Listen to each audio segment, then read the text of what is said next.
Andrew McCART, IFL TV in association with MTK Global. I'm here with the Gypsy King himself, Tyson Fury. Tyson, last time I saw you was Vegas, February, Wilder 2. That was a great week for me, obviously. Over a year ago. Over a year ago, you've been out the ring. So I said to you when you came in, you're looking slim, you're looking well. Yeah. How's training going? I'm guessing it's going well. Yeah, well, I've stopped training now. I'm on holiday at the moment. I'm doing probably about anywhere between 8 and 10 to 12 pints of lager a day at the minute. Not eating now, so I'm just getting my calories through alcohol. And that's it really, just doing nothing to do, is there? I've done like training with no further process, so it's one of them things where at the minute I'm just doing nothing. Just chilling out, being a man of leisure in lockdown. And playing table tennis. Yeah. Do you want to talk about it? Yeah, I think I'm man enough to take a defeat. It was a split decision. It was a split decision, yeah. So yeah, I beat the Gypsy King at table tennis 11-9. Or was it? No, it went to juice. It went to juice. It was 13-11 or 14-12. Yeah, 14-12. You beat me by 2 clear points. Well, that's something I'm telling my grandkids. Fair play. Fair play. The reason why you're in Bolton this week is Isaac Lowe. He's returning as well. It's been a long time for him as well. Good opponent in Harrison. He's been to these shows a couple of times. You probably don't know much about him, but how's Isaac Lowe? I actually do know a little bit about him. Yeah, he's a natural lightweight, 5 foot 10 inches tall. He's absolutely massive, and he's a scrapper. He comes to fight. He beat that other prospect, didn't he? What's he called? Muhammad Ali, is it? The young boy from GB. Yeah, he beat him, so he can't be that bad, can he? So I think he's got his work cut out, but Isaac is a top 10 world fighter, so it's only a 6-round fight, so he should smash this guy. I mean, he's looking good as well on the scales. He's looking sharp. You mentioned him going even down a lower weight to super bantamweight. Do you think that's where we'll probably end up? Very possible. I think Isaac Lowe could definitely make super bantam for a world title. Yeah. He's 20-0-3. He's 24th fight now. When can we see him with these bigger names, the big guys at the top of the elite level, maybe even world level? Let me just say, I can't get a fight, so I don't know when you're going to see him in there with one. Yeah. Well, I think the fight that we all want to see. So it's quite impossible at the moment. Shows like this really make bread and butter fights and keep the young fighters active and keep them positive and focused on something, because if there wasn't these small shows, then where would these young fighters get a chance to polish their skills and own the skills in front of a few people or in a real fight? Sparring ain't fighting, we all know that, and being inactive is the most terrible thing any fighter from any combat sport could ever be. How you cope with being inactive? I mean, like we said, February last year, that's over a year now, and you said that you can't get a fight, but obviously I think the whole world is waiting for this fight. There's no fights on at the moment, so it's one of them. I'm that good, I could take 5, well I already took 3 years out there and come back and whoop Wilder, so I'm light years ahead of them, so inactivity don't really mean much to me, to be fair. Like I say, you're always training, but not now, you're 10 pints. How many pints you had today? I've not had any today. Usually start around about 6. Right.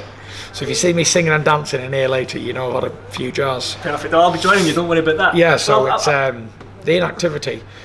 All fighters will be suffering now with it. A lot of fighters haven't boxed since 2019.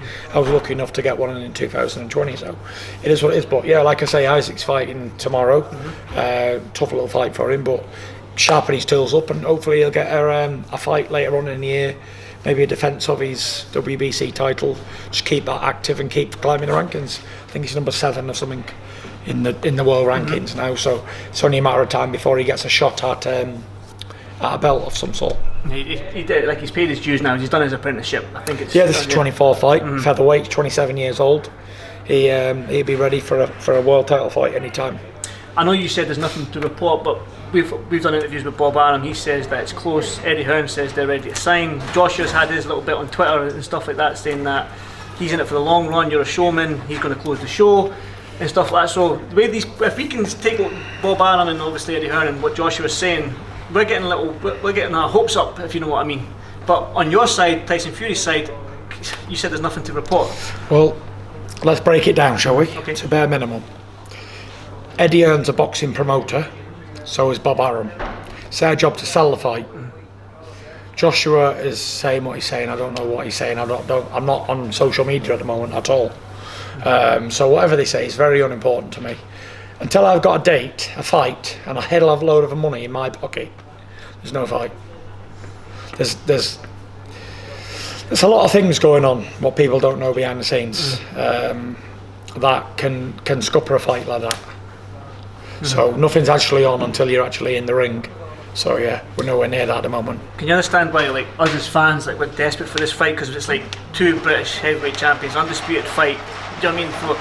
For selfishly, as boxing fans like me and everybody in here, we're looking at you and going, Tyson, please give us some good news and stuff like that. Selfishly, I mean, like, but we want the fight. I'm guessing that you definitely want the fight. You've called for Joshua for long enough. So, what can you do on your part, if anything? Can't do nothing. No. It's out of my hands. Nothing to do with me.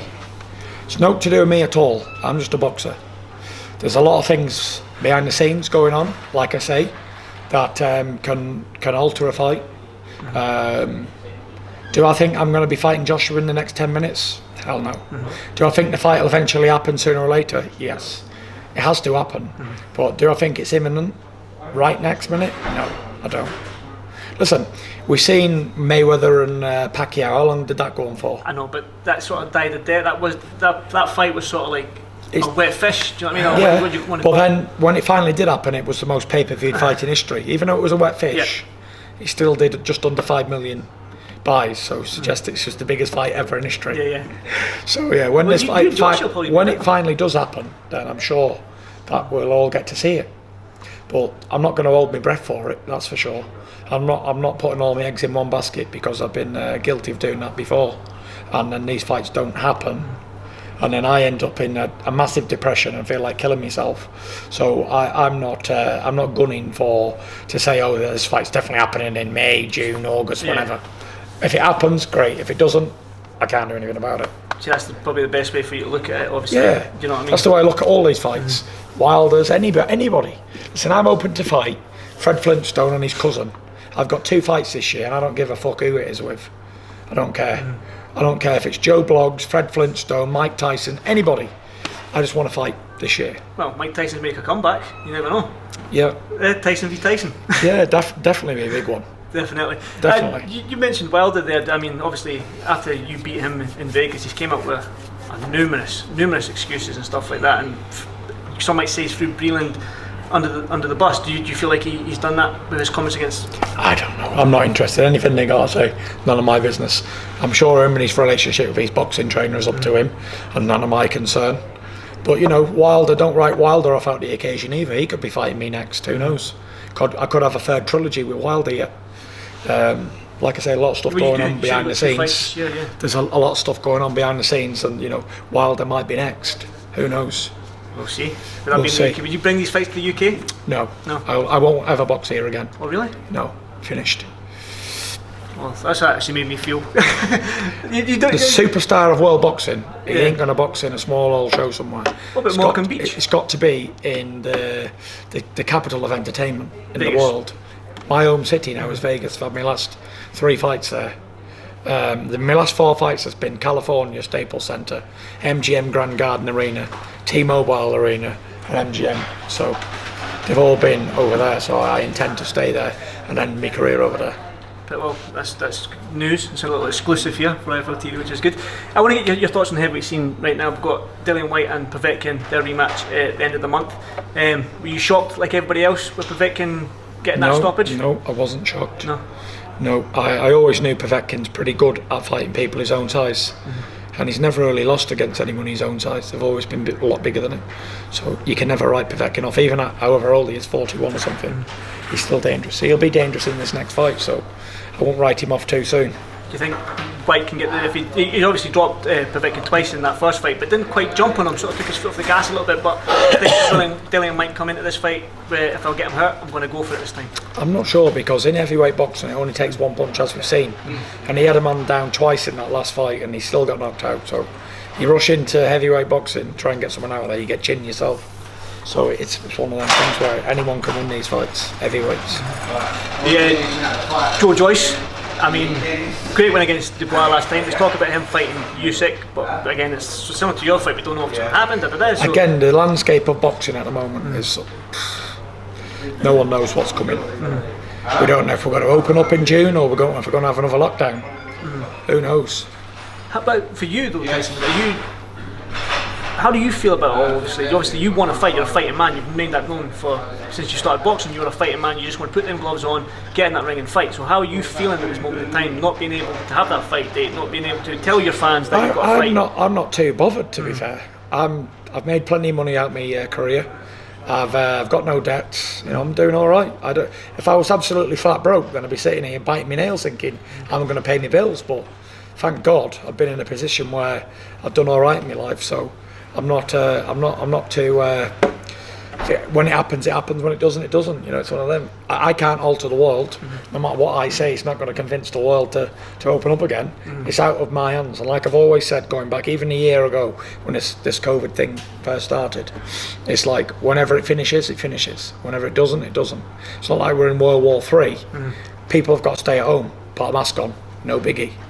So it is what it is. Well, fingers crossed we'll see fans back, because like you'll see tomorrow night in that arena there.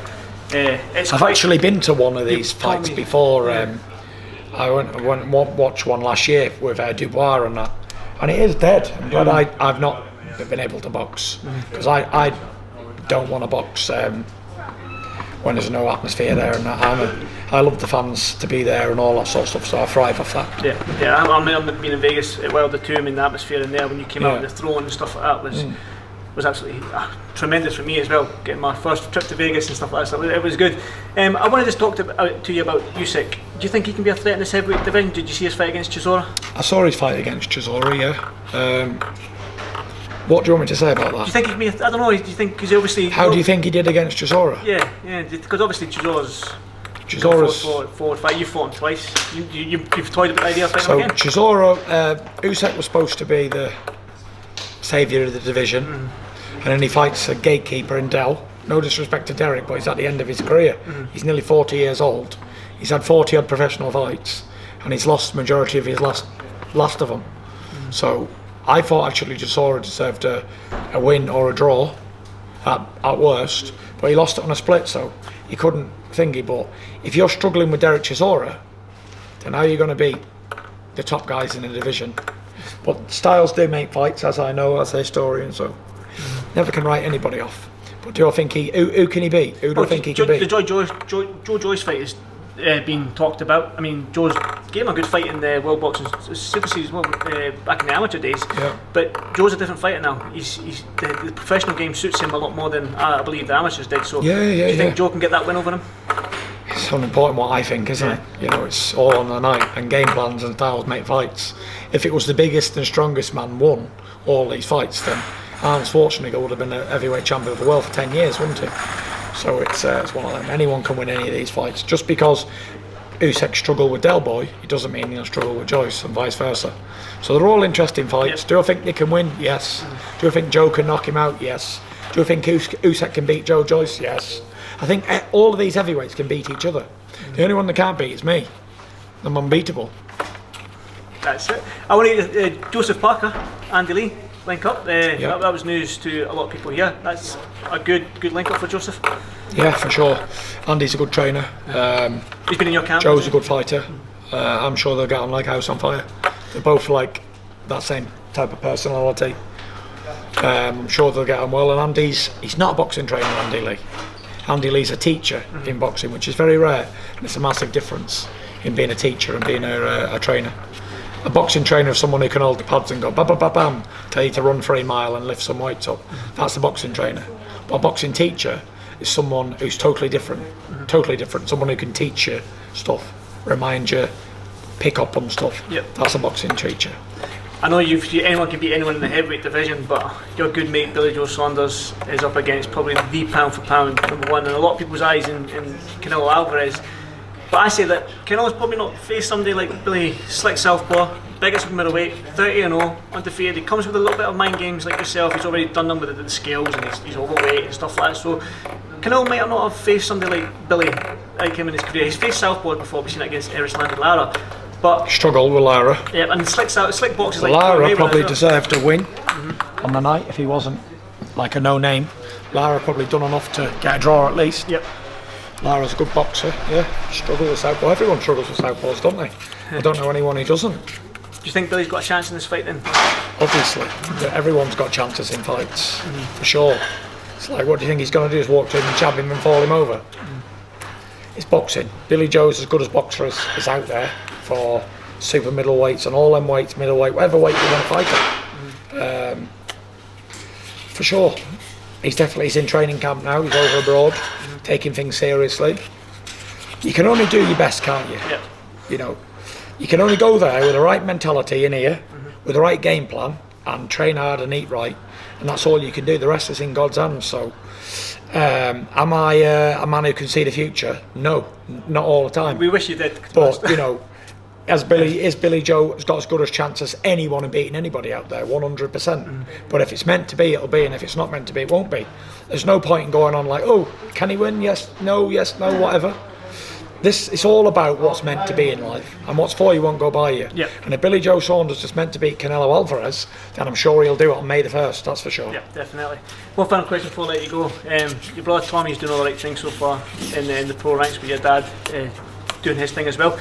The Jake Paul thing, I mean, Jake Paul's got no right getting in that ring with Tommy, has he? I don't know, has he? I don't know. That's why I asked you, because Jake Paul's obviously the YouTuber side of things. Jake Paul can fight, I'll have you know. I think they're both the same kind of experience. He's had a few pro fights, he's had a few. Tommy had a limited amateur background, 10 fights or something. I think it'd be an even fight, to be fair. Really? Yeah. I didn't expect that. I thought you would say like Tommy would smoke him in around or something. How are you going to smoke someone in around? A man 6'1", 185 pounds, can box, can fight. We've seen him knock people out, we've seen him in the gym sparring. People can't just knock out a journeyman who's had 50 losses in a row. So to knock out someone who's trying to win, pretty hard. Definitely. Pretty hard, especially if they're the same size and everything's equal. You know, I think it'd be an interesting fight to watch, and I think it'd be an interesting fight for boxing for sure. Definitely. Because you've got two celebrities going at it. Well, Tyson, I do appreciate you taking the time out to speak to me. Do you want to get that rematch in? No, you can have that victory and take it to your grave. I'm telling Matt I'm going to phone my son right now and tell him his dad beat Tyson Fury. All the best. Thank you, Ty. See you, mate.